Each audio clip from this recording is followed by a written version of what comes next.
being on like the rapper side of it, right? Sure. I don't know much about DJs. So like the people you're naming, like, I don't really know I don't know how much he knows about DJs. That's why we have you on here, an expert to like, you know, kind of walk us through all this stuff. Yep.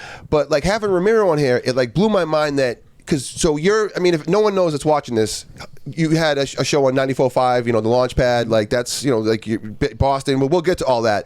But you're a well-respected, and you were a radio DJ. Yep.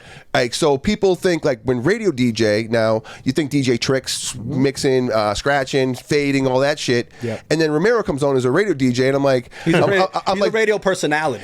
Okay, so there we go. So I'm like, do you? What kind of music? I don't fucking do records. Like, so I'm like, okay. He's like, I turn the music down. Yes, he does. Then you have Hustle Simmons, who's like, oh, I'm a party DJ. Like, I'm just like, I have. Listen, I have hustle stories for you. So, but what kind of DJ are you?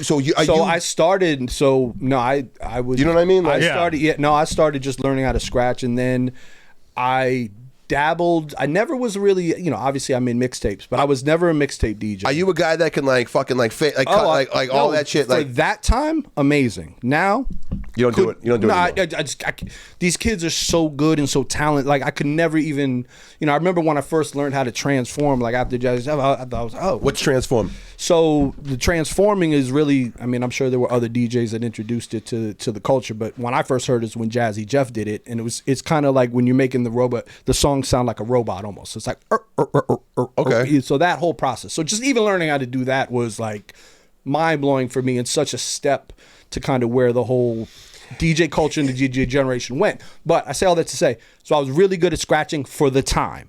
I was really good at mixing records. And I don't want to even say doing parties yet, because I really crafted that for the 1 year that I was in college, and I'll talk about that in a minute.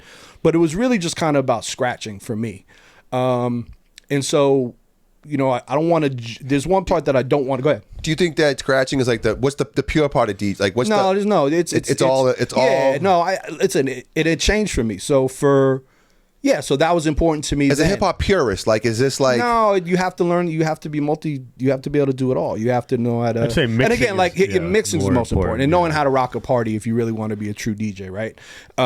Which I learned how to do as time went on, and we'll get to that. But you know, for me, scratching at the time, and that's what I learned how to do, and that's which led me to my first real rap group, because you know you dibble and dabble when you're a kid and you don't really know any better, but like.